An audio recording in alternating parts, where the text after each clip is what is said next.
Pour bien s'entendre, il faut bien s'écouter. Rendez-vous sur M, la petite radio du Grand Maghreb.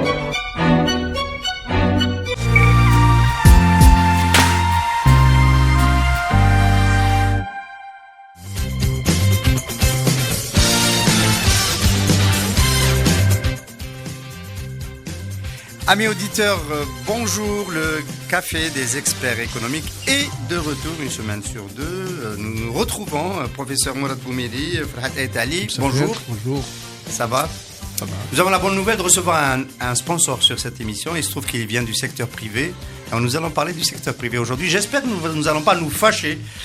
Déjà, pour commencer, avec ce sponsor qu'on a eu beaucoup de mal à avoir et que nous sommes contents de recevoir dans cet espace de débat et d'éclairage sur l'économie nationale, la question du secteur privé. On a évoqué un petit peu le bilan des années Bouteflika. On voulait l'évoquer aussi par rapport au secteur privé. Est-ce que ce sont les années Bouteflika, ce sont des années qui ont plutôt profité au secteur privé algérien, ou est-ce que ce sont des années qui ont plutôt bridé la croissance du secteur privé algérien?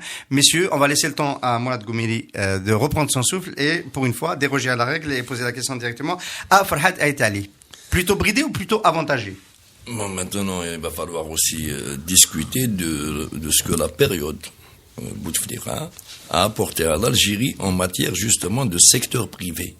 Pas de ce que ça a apporté au secteur privé algérien, parce que si on parle de secteur privé algérien, il faudrait éventuellement le différencier. Si on parle du secteur privé tertiaire, des activités marchandes sous toutes les formes, effectivement, ça prospère.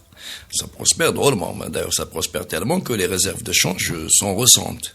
Mais maintenant, si on doit parler le tertiaire, on parle des importations. Voilà. Mais si on doit parler maintenant du secteur privé productif de biens et de services, force est de voir et de constater, non pas de croire, que le secteur privé réellement producteur, porteur de projets qui tiennent la route et qui tourne est totalement bridé. Par contre, une forme de secteur privé unique en son genre a été créée. Et ce secteur privé-là, qui réclame encore d'autres facilités foncières, banques, enfin toutes sortes de facilités. D'autres facilités parce qu'il y en a déjà eu. Parce qu'il y en a déjà eu. Quand on regarde le classement de l'Algérie dans le liberté économique, on est 157e sur 160. Doing business, on est très mal classé. Je ne vois pas ces critères-là parce que si réellement il y avait une liberté économique en Algérie, 90% de ce fameux secteur privé aurait disparu. Il ne tiendrait jamais la concurrence face aux milliers d'opérateurs économiques algériens existants et potentiels qui sont ou bridés dans leur cheminement existant ou bien bridés avant même leur démarrage. Ce genre de privé, grâce justement à ce climat des affaires malsain, à ce bridage qui sort tout à fait de la légalité des fois, de promoteurs privés et d'opérateurs économiques réels, étrangers et algériens. Justement, c'est grâce à ça qu'il existe. Donc, il serait très heureux de laisser le climat tel quel, parce que si jamais on entre dans le standard international en matière de climat des affaires, je peux garantir qu'il se créera beaucoup d'entreprises sérieuses en Algérie, mais qu'il en disparaîtra des milliers de fausses entreprises. Oui, on va essayer de nous poser un petit peu sur cette notion de bonnes et de mauvaises entreprises et de fausses entreprises. Mais en attendant, Mourad Boumeli, on est obligé de constater quand même que par rapport au contre-choc de 86-90, contre-choc pétrolier, cette fois-ci, il y a une résilience qui est en général due quand même aux réserves de change, en partie, pour la partie balance des paiements, donc en 187 milliards de dollars qui nous ont permis de résister au choc. On va bientôt passer sous les 70 milliards de dollars. Mais l'autre élément qui nous a permis de résister au choc, il y a quand même pas mal d'économistes qui en conviennent, c'est la taille du secteur privé qui est plus importante, qui ne dépend pas directement du budget de l'État et qui a permis à l'économie de maintenir un bassin d'emploi et continuer de tourner. Donc les années Bouteflika, en permettant l'émergence de ce secteur privé, ont aussi créé les conditions d'une meilleure résistance à un contre-choc pétrolier. Oui, permettez-moi de revenir un peu en arrière. Sans oublier ma question quand même. Sans oublier votre question. Le secteur privé algérien, rappelez-vous de la Constitution de 1975. Il était fait mention du secteur privé non exploiteur. Non exploiteur. Alors, je voudrais bien qu'on m'explique ce que ça voulait dire. Bien avant Bouteflika, donc à l'époque de Chadli, avec la Constitution de 89, on a ouvert le secteur privé national en disant il fait partie de l'économie et il doit participer, etc. Malheureusement, ce n'est pas le bon secteur privé national qui est rentré dans ces réformes. Quand je dis bon, je reprends un peu ce que dit Farhad, c'est-à-dire un secteur privé productif. Pourquoi ce serait pas bon? On a des succès dans l'agroalimentaire qui sont significatifs. Lesquels? Avec les subventions qu'ils ont. Avec les subventions qu'ils ont et une production qui va aux frontières, c'est ça le succès. Non, il faut différencier. D'abord, regardez le registre du sucre, de l'huile, des pâtes alimentaires, oui, tous les produits qui d'abord ne sont pas produits en Algérie, que je sache. Quand on regarde les intrants dans un produit, vous avez plusieurs éléments. Donc il faut regarder les intrants. Quand vous avez la farine qui vient des États-Unis ou de France, le secteur privé qui traite de cette farine en les transformant, etc., il a vraiment une contribution modeste. C'est la même chose pour l'huile. Jusqu'à présent, à part un peu d'huile d'olive, l'Algérie ne produit pas de l'huile de palme, etc. Donc, et le sucre, etc. On peut les... Mais plus que cela, malheureusement, ni l'université, ni les centres de recherche n'ont fait un travail sérieux sur le secteur privé national. Si vous regardez le registre de commerce, c'est aujourd'hui le seul échantillon qui nous permet de plus ou moins toucher. Vous allez voir quoi 80%, 90% des entreprises privées, ce sont des Sarl ou des Earl. Donc déjà, il y a un problème. Je ne sais pas pourquoi d'ailleurs on n'a pas réintroduit la société anonyme dans notre législation, qu'on avait enlevée en 65.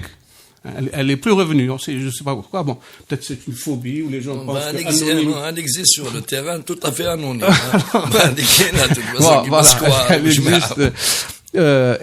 Ou alors des Earls. Ensuite, regardons les secteurs. C'est 90% de cet échantillon. Regardons quel est le secteur où ça fleurit. Ils viennent de le dire, le tertiaire. Alors, tertiaire, c'est un mot barbare. Les gens, le commerce.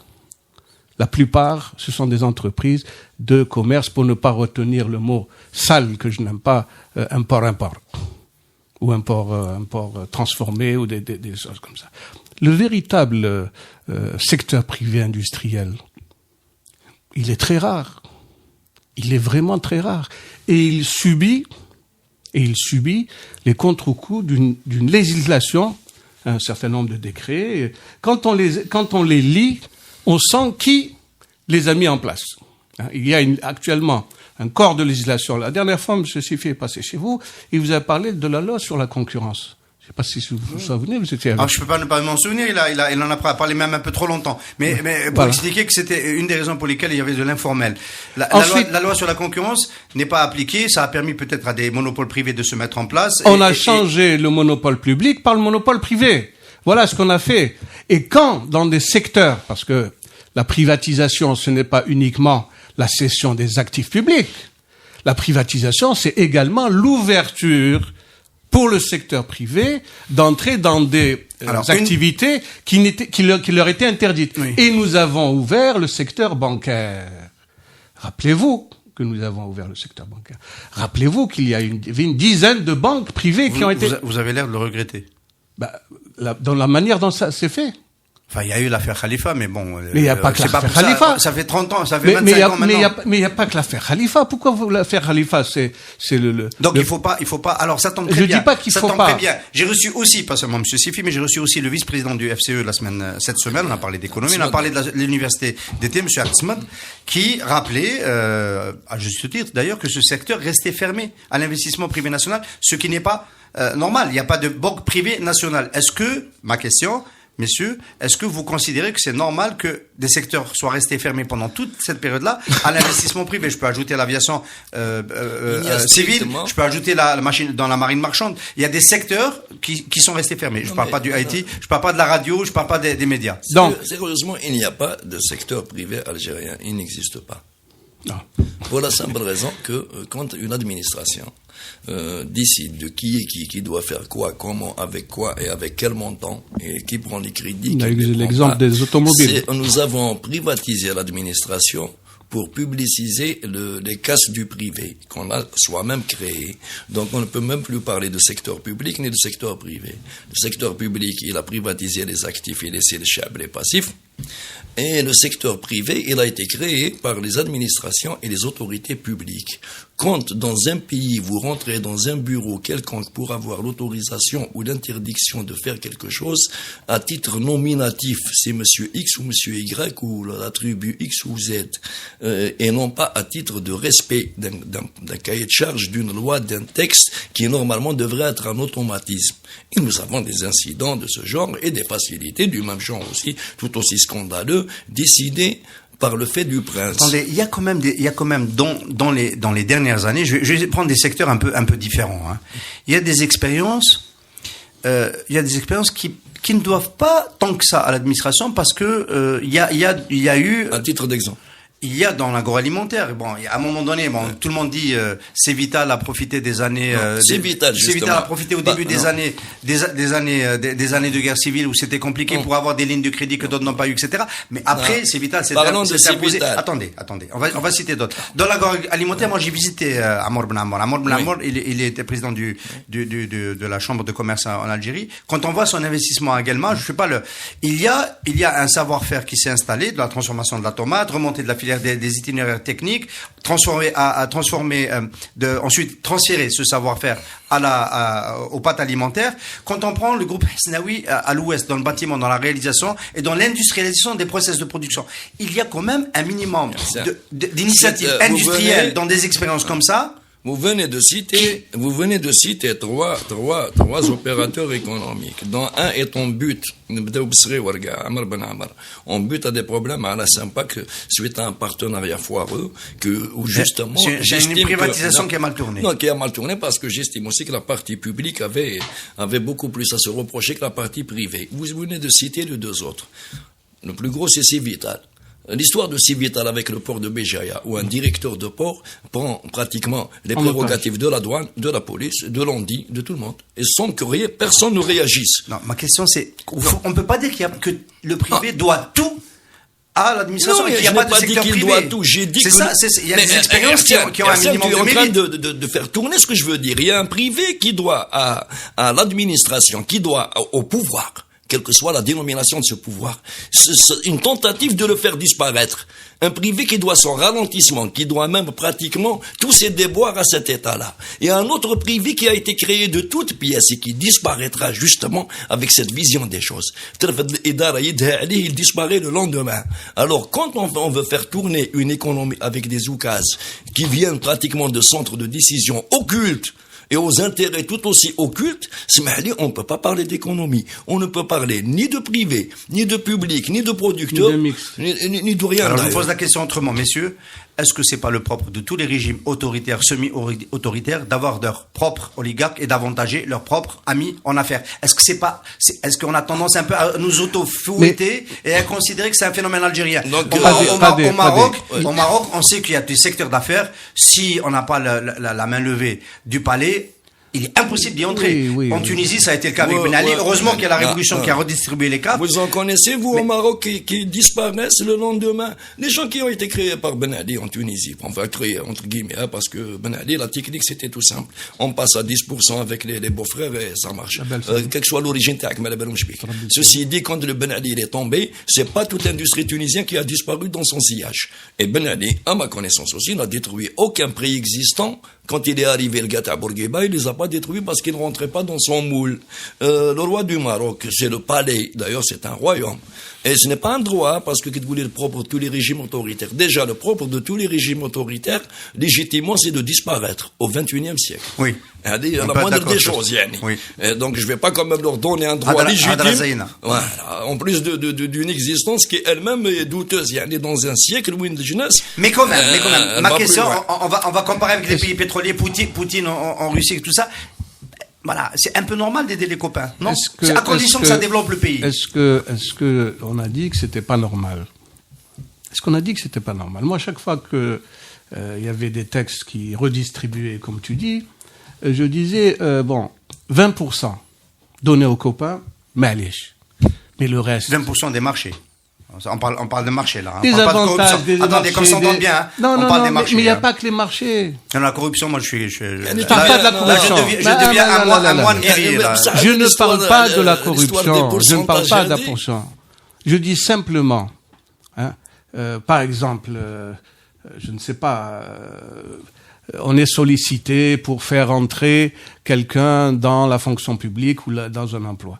Lorsque vous maintenez 20% pour ce qu'on vous appelez les amis, les ceci, les cela, et le reste rentre dans le moule, c'est-à-dire les meilleurs sur la base de critères, ce qu'il appelle les cahiers des charges, etc., à la limite, mais allez, à la limite, je dis bien à la limite. Mais quand c'est l'inverse, c'est 90% de privilégiés, d'amis, de copains, etc., et les autres, un peu à la tête du client, là c'est grave. Quand vous dites Bouteflika a avantagé ses amis, etc., d'abord on les connaît, oui, il les a avantagés. Mais allez, à la limite. Mais laissez les autres travailler. Non, là, c'est pas comme ça. Je t'avantage et j'élimine tous ceux qui te gênent. Tous ceux qui te gênent lorsqu'on a ouvert les brasseries. Rappelez-vous l'importation des bières, etc. Rappelez-vous, c'était des gens qui avaient le monopole. Et tous ceux qui pouvaient rentrer avec eux en concurrence étaient brisés par mille et une façons domaniales, fiscales, douanières, justement, etc. parce qu'on est au lendemain de la... C'est ça la différence. On est au lendemain de l'élection d'un président d'extrême droite au Brésil, ce qui est extrêmement vraiment gênant gênant, choquant comme événement. Et on peut se rappeler quand même que le PT, qui était le parti qui a fait faire un saut qualitatif au Brésil sur les 20 dernières années, est tombé parce que une partie de sa direction a émargé à un système des entreprises, notamment des entreprises de réalisation, un système de redistribution à tous les partis politiques pour pouvoir obtenir des marchés de manière tournante. Donc, d'une certaine façon, cette connivence, elle existe, y compris dans des pays voilà. Comparaison n'est pas raison d'abord. Non, je suis en train d'expliquer que... Cette connivence existe même aux États-Unis d'Amérique. Bien sûr. Ceci dit, je ne pense pas que les privilégiés, enfin, entre guillemets, actuels, soient des amis de Bouteflika à titre personnel, ou on a des amis de qui que ce soit dans le système. Je vois certains schémas d'investissement, certains schémas de structuration d'entreprise qui donnent à penser que ce n'est pas de l'amitié. Parce que un ami, par définition, on ne met pas dans des situations désastreuses devant lesquelles il disparaît le lendemain de notre départ ou de notre disparition. On n'est pas sûr que non, ces moi, gens vont disparaître. Ce que je suis en train de dire, ce n'est pas de la littérature de presse. Le Premier ministre de 2017, il avait énoncé quelques petites menaces minables. Monsieur Abdelmadjid Tebboune. Voilà, sur de petites cautions non apurées. C'était la panique dans la baraque, pour la simple raison que les encours avec les administrations, avec les banques, avec pratiquement les retards sur les réalisations. Bon, je sais. En matière d'investissement industriel, moi je peux garantir que le gros des investissements industriels qu'on dit protégés, ils ont été choisis non pas par amitié, parce que moi, mon ami, je ne le mettrai jamais dans une situation pareille, mais spécialement parce que les promoteurs ou les détenteurs officiels des capitaux sont promus justement à passer à la casserole juste après. Là, nous avons affaire à une gigantesque martingale dans laquelle il n'y a pas d'amis. Il y a des intérêts, il y a des hommes face à... Je vais apporter un point de vue un peu pour nuancer, pour qu'il y ait du débat, même si je sais que je vais faire épingler dans les commentaires de YouTube pour avoir défendu le privé, ou une certaine idée qui pourrait permettre à l'Algérie de se développer grâce au privé. Je joue mon rôle de journaliste. À l'époque, c'est notamment Ali Haddad qui était visé par Abdelmadjid Tebboune. Ali Haddad avait riposté en disant: attendez, vous parlez de rembourser des échéances à ma banque, etc., mais regardez ce qu'il y a dans la colonne des impayés, de ce que je réalise pour l'État et que l'État ne m'a pas encore payé. Voilà. Si on met la balance, je suis largement... Alors ma question, est-ce que ces gens-là, ma conviction, je vous la balance comme ça, c'est que ces gens-là se sont suffisamment enrichis pour se consolider après Bouteflika. Moi, je vois pas le groupe ETRHB s'effondrer le lendemain du départ de Bouteflika. C'est pas question de Bouteflika, parce que le système, il a toujours besoin de ce genre de façade. Maintenant, ce n'est pas une question de Bouteflika, parce que avant Bouteflika, dans les années 90, il y avait quelques phénomènes de ce genre-là qui ont disparu de la circulation. Certains ont résisté après parce qu'ils ont trouvé d'autres sponsors. Moi, je suis en train de dire qu'il existe un système bureaucratique, je dirais même un petit peu militariste. C'est tout un microcosme qui se nourrit de façades, de fausses façades publiques et de fausses façades privées. D'ailleurs, ce qu'il reproche à certains investisseurs, ce n'est pas d'avoir tel nom ou telle région ou telle tête, mais c'est tout simplement de ne pas être de fausses façades. Et ils ne veulent pas de ce genre d'investisseurs qui s'autonomisent justement avec le temps. Parce que le Kani Arvo, Belli, il est capable de leur survivre par ses capacités de gestion, par ses capitaux, par son emprise économique, eh ben, ils le détruiront. Non pas parce qu'ils vont le massacrer. Pourquoi? Parce que ce monsieur-là, s'il peut leur survivre, donc il peut leur échapper maintenant. C'est une véritable prise d'otage que les bureaucrates ont fait sur ce pays à travers ce genre d'investissement. Regardez vous avez vu que tout de suite, dès qu'on a parlé de secteur privé, on est parti aux plus grandes entreprises. Monsieur X, Monsieur Y, on dirait le fleuron, hein. Bon, j'aime pas ce mot. Mais que je sache, le secteur privé dans, par exemple, la France, c'est pas les industries les plus puissantes. La France est forte par sa PMI, PME. Qu'est-ce qu'on a fait, nous, en Algérie, pour développer la PMI, PME? Il y a 2 structures qui devraient s'occuper, hein, un truc qui devait essaimer, bon, là aussi c'est un terme, hein, on dit. Et puis une autre, il y a même un ami qui était président de la PMI, PME, etc., etc. Quel est le résultat? Vous savez que dans les cahiers des charges, quand ils sont rédigés pour éliminer toutes les entreprises nationales, privées, petites et moyennes. Donc, celui qui rédige les cahiers des charges, il sait à peu près, à une virgule près, qui va prendre. C'est peut-être celui qui va prendre, qui lui rédige le cahier des charges. En termes de qualification, quand vous avez un programme de 20 000 logements, et vous dites, je vais construire 20 000 logements, les entreprises qui sont qualifiées se présentent. Qui est capable de les faire? Qui est capable de... Vous le savez. Alors, soit vous êtes un abruti, vous savez pas que vous n'avez pas des capacités de petites et moyennes entreprises algériennes capables de prendre ça en charge, mais ça c'est très grave puisque vous êtes au pouvoir, soit vous le faites sciemment, vous les éliminez. Par contre, si vous dites, je vais faire un îlotage de petits marchés, de 100 logements, 200 logements, là, vous pouvez pouvoir intéresser tous les gens qui sont dans les CFPA, les centres de formation professionnelle, etc., avec... Comme on l'a fait pour la presse, rappelez-vous, on a donné 2 ans de salaire aux journalistes, on leur a donné un siège qui est un ex-ministère, et petit à petit, aujourd'hui, on a une presse privée qui tient plus ou moins la route, et qui, maintenant, est menacée, puisque chaque fois que ces entreprises montrent le nez ou essayent de leur échapper, on les liquide. Rappelez-vous de l'histoire du matin. Oui. Alors, le forum des chefs d'entreprise, qui est un peu le lieu où s'incarne un peu cette dynamique plutôt des oligarques qui ont profité des années Bouteflika, quand on considère un petit peu filière par filière, on voit bien qu'il y a des entreprises. Ça, c'est une analyse que j'ai envie d'interroger avec vous, messieurs les experts. Les entreprises qui dépendent directement de la dépense publique, on comprend qu'ils veuillent que le système Bouteflika continue. Hein. Bon, le TRHB étant la première d'entre elles. Il y a le groupe Koninef, un ami direct du président, dont le fils est un ami de Saïd Bouteflika, qui a intérêt à ce que ça continue. C'est des partisans du 5e mandat, plus quelques autres entreprises qui sont dans la même logique, on va dire économique, dont le modèle économique dépend de la commande publique.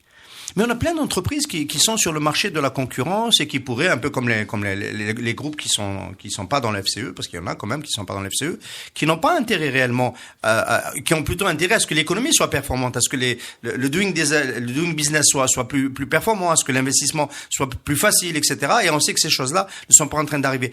Est-ce que ces entreprises-là ont tort d'emboîter le pas à celles qui, vraiment, dans la vie, ne dépendent que de la commande publique?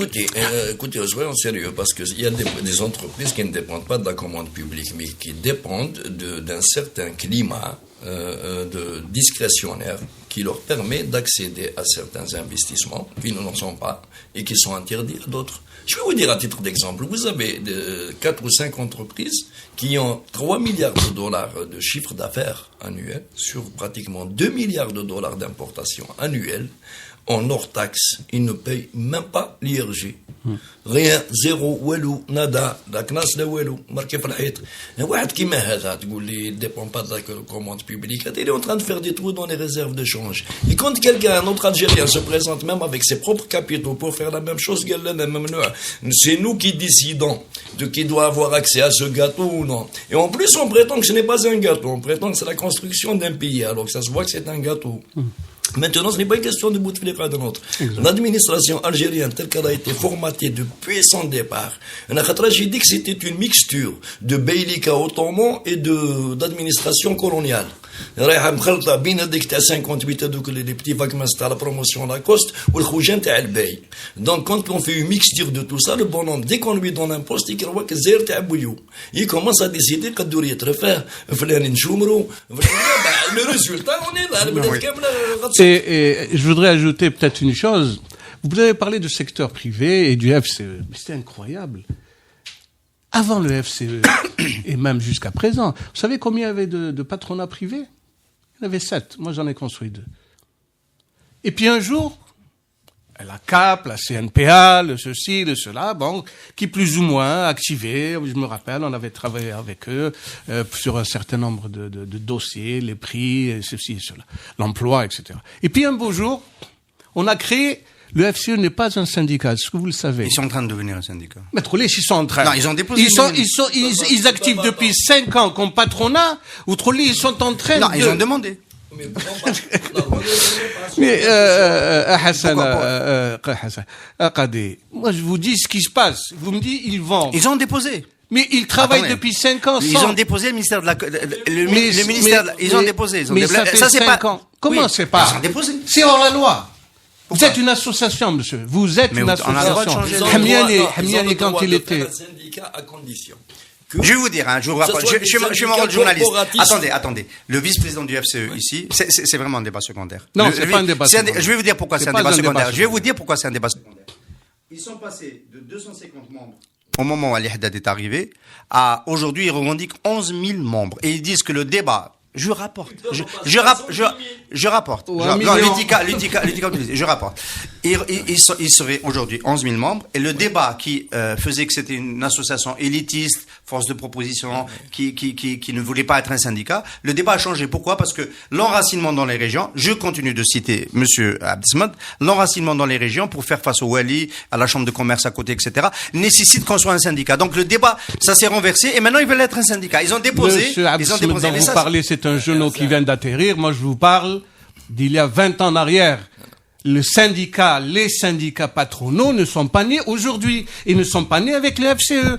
Demandez à monsieur Hamiani, qui a été le premier. Non, il était le deuxième. Ou le deuxième. C'est Amar Ramadan le premier. Voilà. Oui. Donc, vous avez un syndicat qui, combien vous avez dit? 11 000. Donc, il est 11 000 fois hors la loi. Parce que ce n'est pas un syndicat. Et vous me dites, il vient de déposer un contrat. Non, il a déposé. Mais c'est pas un débat, ça. Ma question. Si, c'est un débat. Ça veut dire, on n'est pas là pour jouer le rôle de l'administration. C'est pas nous qui décidons qu'est-ce qui est légal. C'est pas ça le débat. Ça veut dire qu'il s'assoit sur les lois.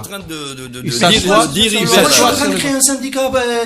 Pourquoi des éditeurs de la presse électronique avec mes collègues, pourquoi on décide? La loi, c'est pas un problème, c'est un problème. Je vais vous dire le problème. Les gens qui profitent du système Bouteflika, je vais avancer dans le débat, il ne nous reste plus beaucoup de temps. Les gens qui profitent du système Bouteflika, pourquoi le FCE, comment vous expliquez, pourquoi vous expliquez que le FCE, en dépit du fait qu'il soit pro-régime à bloc, il a fait, à cause de cette position, il a perdu beaucoup de ses une partie intéressante de ses Vital a quitté, comment il s'appelle, NCA a quitté, enfin, alors, on cite les chefs d'entreprise, donc, Issa Dabrab et Slimane Toumani, et d'autres ont quitté, Nabil Mellah a quitté, Merinal, c'est une boîte importante, il y a une dizaine de grands chefs d'entreprise qui ont quitté parce qu'ils n'étaient pas d'accord avec le positionnement politique du FCE. Ma question. Comment on peut avoir cette position-là de soutien, qui vient de se renouveler encore avec cette histoire de soutien au 5e mandat, et en même temps avoir une liste de revendications qui sont des revendications qui sont sérieuses. Ouverture du secteur privé au secteur privé de l'investissement dans les secteurs qui sont fermés. Faiblesse de la création d'entreprises, il faut accélérer la création d'entreprises, c'est ce que tu dis, on n'en a pas, il y a des PME, PMI, le FCE demande à ce qu'on passe à un rythme différent. Et amélioration du... Est-ce que c'est quoi? On va pas faire نصفصتوا على بعضنا دوك يجي يتمسخر بينا يقول لي on veut amélioration du climat. Le climat خرج عليه هو c'est quand même une mouette. C'était ma question. Est-ce que c'est demander le désert. يا اخي باش نتفاهموا. Comment on peut lire ça? اولا كي قلت لي مقبل les entreprises اللي خرجوا من الفسيخ c'était pas à cause du positionnement politique, c'était tout simplement parce qu'elles avaient compris que ce n'était pas fait pour les producteurs, c'était fait pour une équipe. Deuxièmement, quand on dit on va faire un syndicat pour être proche des Wali et aider les adhérents, ce n'est pas ce qui est constatable, y compris chez les adhérents. Le gros des adhérents ils disent حنا طمعنا يعاونونا, mais en fin de compte c'est juste le sommet de la pyramide qui règle ses problèmes et ses affaires. Troisième des choses, ils étaient 250 sous Hamiani, parce que Hamiani, l'actuel premier ministre, c'était d'électricité dans l'air. Il a ordonné aux entreprises publiques de quitter Manu Militari, le FCE, où il y a à l'époque. Et quand il y a eu changement de dirigeant, il a ordonné aux mêmes entreprises publiques qu'à la limite, c'est pas des chefs d'entreprise, c'est un aspirateur à subvention. On connaît, يعني كي يجيك واحد تاع الحجار يقول لك أنا je suis adhérent au FCE, وهو عنده كادنا في الوزين. يعني sérieusement, c'est beau comme économie. Maintenant, parlant de syndicats, le code du travail, il est clair. Il a un article qui est clair. Il dit que c'est Mohamed, les organisations professionnelles, yani patronales, ont le droit de se constituer en syndicats corporatistes à condition qu'elles représentent un secteur d'activité précis. C'est comme les guildes, les boissons, les cimentiers, jamais une association gigantesque à caractère généraliste. Il n'existe aucun article. Il y a un litige avec... En face, il y a l'UGTA, il y a tous les secteurs. Non, l'UGTA, c'est les employés. Les employés, ils ont le droit de se constituer en syndicat qui peut regrouper du fonctionnaire jusqu'au journalier. Par contre, les patrons, ils ont le droit de défendre les intérêts professionnels et d'un secteur d'activité précis. C'est un syndicat dans lequel je représente l'intégralité de toutes les corporations existantes dans mon organisation. Le code du travail, c'est strictement interdit. Le ministre actuel, ou le ministre qui viendra après lui, à moins d'outrepasser le code du travail ou de le contourner, sur ordre, il ne pourra pas. C'est pour ça que ça traîne d'ailleurs. Le dossier Ramadan le syndicat, il date de 8 mois. Je voudrais ajouter une chose. Oui. Quand il y avait Hamiani, puisque j'avais des relations avec lui, moi j'étais à l'UNEP, entre parenthèses, donc l'association du patronat public, avec la Rahmo Ben Mansour et d'autres.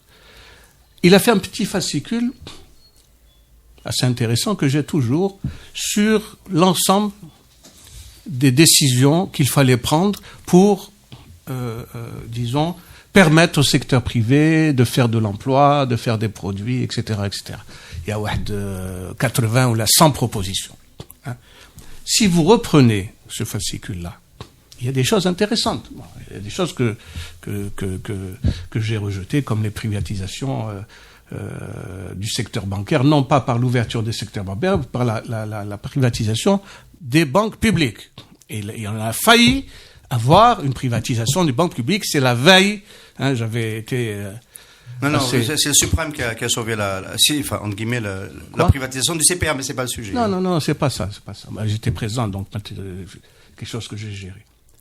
Sur toutes les propositions, hein, il n'y en a pas 10% qui sont passés. Pourquoi? Parce que ça n'intéressait pas les grandes entreprises et les chefs. Ce qui les intéresse, c'est de régler leurs propres problèmes dans cette corporation. Monsieur, la plus grande critique, vous avez fait beaucoup de critiques. Et là où tu deviens intéressant, excuse-moi, je te dis ça, c'est quand tu dis, mais en fait, ils soutiennent le pouvoir. Vous avez vu un syndicat qui soutient ce pouvoir? Le syndicat ne soutient pas le pouvoir. Attendez. Le syndicat défend les intérêts moraux et matériels de sa corporation. Le pouvoir, chacun d'entre lui, individuellement, le soutient ou pas. D'ailleurs, beaucoup sont partis à cause de ça. Est-ce que la principale critique, vous en avez fait plusieurs, vous m'avez obligé d'être dans le rôle de celui qui essaie d'amadouer un petit peu, parce que sinon on n'aurait pas eu de débat, et est-ce que la principale critique, vous l'avez pas ratée, qu'on peut faire au secteur privé algérien? Le secteur privé algérien n'arrive pas à suffisamment grandir pour s'autonomiser un peu politiquement. Est-ce que c'est pas la principale critique? La principale critique a dit, justement, on devrait la faire à ceux qui ont fait que le secteur privé ne puisse pas grandir, le vrai. je dis bien le vrai, que le secteur privé artificiel grandisse assez pour noyer le vrai secteur privé. Il existe un système de gestion de la chose publique qui est accaparé par des bureaucrates qui interdisent strictement à ce pays de s'émanciper de leur emprise néfaste. C'est un cubus, la légende, c'est quelque chose dans ce goût-là. Donc, on ne peut pas parler de système privé. Avec des privés, qui, eux, ne sont pas des privés. C'est des créatures d'une administration qui va les rejeter dès qu'elle aura terminé son sale boulot avec. Ou avec des privés qui ne sont pas les créatures de cette administration, ou qui l'ont été un jour, mais qui ont réussi justement à s'émanciper. Exactement. Il y a eu une coalition. Ce n'est pas un problème avec Bouteflika en personne. Voilà. C'est une coalition de tous les intérêts malsains pour ramener au bercail l'aspirateur Hadak pour le pomper eux-mêmes, ou bien le faire disparaître pour ne pas montrer le différentiel justement entre leurs objets et un véritable investisseur. Parce que moi je vais vous dire une chose, le gros des capitaines d'industrie qui se créent du néant, qui exposait le projet, tu te demandes il a quel le primaire. Ce n'est pas lui. Hadak c'est une façade pour quelque chose de plus dangereux. On vient d'exporter du ciment. Et le vice-président dont tu parlais était émerveillé en disant, monsieur, on a exporté au Gda en Afrique, Je lui avais dit, je crois que je l'avais rencontré dans un couloir, le ciment, vous savez ce que c'est? Pas spécialement. Alors, c'est du kaolin et du gaz, enfin de l'énergie. D'accord. Je veux savoir à combien on cède le gaz à cette entreprise qui exporte le ciment. Vous êtes contre les subventions pour les exportations? Deuxièmement, peut-être qu'on doit passer par là pour devenir exportateur. Il n'y a plus de cimenterie en Europe. C'est interdit parce que c'est une industrie très polluante. Très polluante. Bon, on fait une taxe à la pollution, puisqu'on est en train de produire, de continuer à produire, et plus pour les besoins nationaux. À un moment donné, il n'y avait pas de ciment pénurie. Maintenant, on a un excédent. Donc, c'est une taxe à la pollution. Troisièmement, vous avez vu les conditions de cession de ce ciment à l'étranger? On en parlait tout à l'heure. Qui va chez Hambabak avec un coût de production à $80 et tu exportes à 40? Il faut que tu m'expliques. Comment tu peux produire à 80 et exporter à 40? Il faudrait que tu m'expliques. C'est plus de l'économie, c'est de la magie. Bon, donc, encore une fois, je rejoins Farhad quand il dit on n'a pas de secteur privé. On n'a pas de secteur. On a un semblant. Il y a quelqu'un qui l'a dit. Il y a quelqu'un qui l'a dit dernièrement. Je voulais sortir avec quelque chose d'un peu plus sophistiqué, mais c'est Bernard Bajoulet. C'est Bernard Bajoulet dans son livre. Bon, voilà. Ancien ambassadeur de France à lui. Et quand il y a des résistants, j'allais dire, parce que je les connais aussi, comme lui, qui essayent de faire un moteur, qui essayent de faire un vilebrequin, qui essayent de faire un produit chimique, etc., là, on leur tombe dessus parce que, à l'âge, ils les échappent au système. Le système souhaite que tu viennes quémander un certain nombre d'éléments qu'il te donne ou pas en fonction de la relation que tu as. Je vais rebondir sur l'histoire de Bajoulet. En 5 secondes, on est arrivé à la fin. Parce que Bajoulet et son gouvernement de l'époque et l'actuel, le gouvernement français, ils sont tout à fait contents de ce schéma. Donc il est très très mal placé pour en parler. À un moment donné, ce schéma les a servis et les sert toujours. Mes amis, merci beaucoup. Merci d'avoir animé cette émission un peu plus courte que d'habitude. Le Café des Experts Éco se retrouve dans 2 semaines. Merci à vous. Merci.